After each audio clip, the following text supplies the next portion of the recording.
22 তারিখ শনিবার আমরা সব বন্ধুতে মিলে চলে গেছিলাম জগন্নাথের স্নান যাত্রায়। আজ জগন্নাথের স্নান যাত্রা, পবিত্র জ্যৈষ্ঠ পূর্ণিমা। আজ হচ্ছে জগন্নাথের স্নান যাত্রা। আজকের দিনে ভগবান আবির্ভূত হয়েছিলেন। তো আমরা সব বন্ধুরা মিলে আমরা হচ্ছে এখন কৃষ্ণনগর ইস্কনে যাচ্ছি। ওখান থেকে আমরা মায়াপুর যাব। মায়াপুর ইস্কনে ওখানে রাজাপুর জগন্নাথ মন্দির যাবো। জগন্নাথকে অভিষেক করাবো নিজ হস্তে, সবাই করাবে। এই জগন্নাথের স্নান যাত্রায় যদি কেউ দর্শন করে বা অভিষেক করে তাহলে তার এই জন্মে তার মুক্তি হয়ে যায়, আর পরবর্তী জন্মে আর আসতে হয় না। তো আমরা সবাই যাবো এই পবিত্র তিথি উদযাপন করতে। তো আপনারা আমাদের সাথে থাকুন। জয় জয় জগন্নাথ, বললাম সুভদ্রা মহারানী কি চলো। 10টা-28 কৃষ্ণনগর লোকাল ধরে আমরা তো রওনা দিই কৃষ্ণনগর স্টেশনের উদ্দেশ্যে। তো সেদিনকে খুব বৃষ্টি পড়ছিল বাইরে, তাই ঠান্ডা ঠান্ডা ওয়েদার ছিল।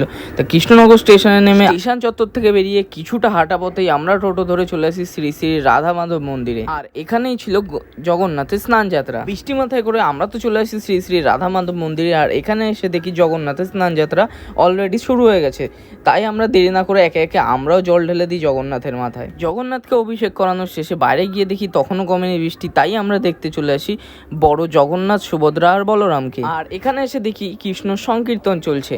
তাই আমরা কিছুক্ষণ সংকীর্তন, আমাদের পালা ছিল ভোগ খাওয়ার। আর আমাদের পাতে দিয়ে দিয়েছিল সকালবেলা গরম গরম খিচুড়ি ভোগ প্রসাদ। খিচুড়ি ভোগ খাওয়ার শেষে আমরা আবার চলে আসি কীর্তনের জায়গায়। আর এখানে আমরা যারা যারা গেছিলাম এবার তারা সকলে মিলে কীর্তন করছিলাম। কীর্তন শেষে আমরা দর্শন করি জগন্নাথের গণেশ রূপ। আমি যতবারই জগন্নাথকে দেখেছি ততবার একরকম রূপেই দেখেছি, কিন্তু এইবার দেখতে একটু অন্যরকম লাগছিল। এরপর দেখি এখানে সবাই নৃত্য পরিবেশন করছিল। তা দেখে আমরা রওনা দিই মায়াপুরের উদ্দেশ্যে।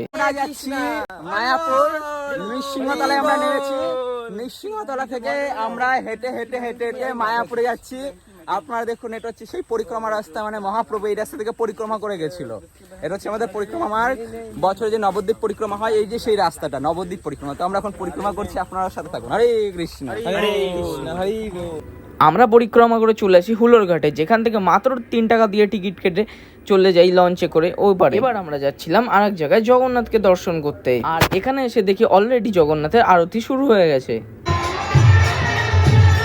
তোমরা দেখো এখানে জগন্নাথকে কত ভোগ দিয়েছে। আর এখানে এক পাশে আরতি চলছিল আর এক পাশে কীর্তন চলছিল। জগন্নাথের স্নান যাত্রা আজকে আমাদের সারাদিনটা এরম ভাবে কেটেছে। ভিডিওটা ভালো লাগলে অবশ্যই এটা লাইক করে দিও।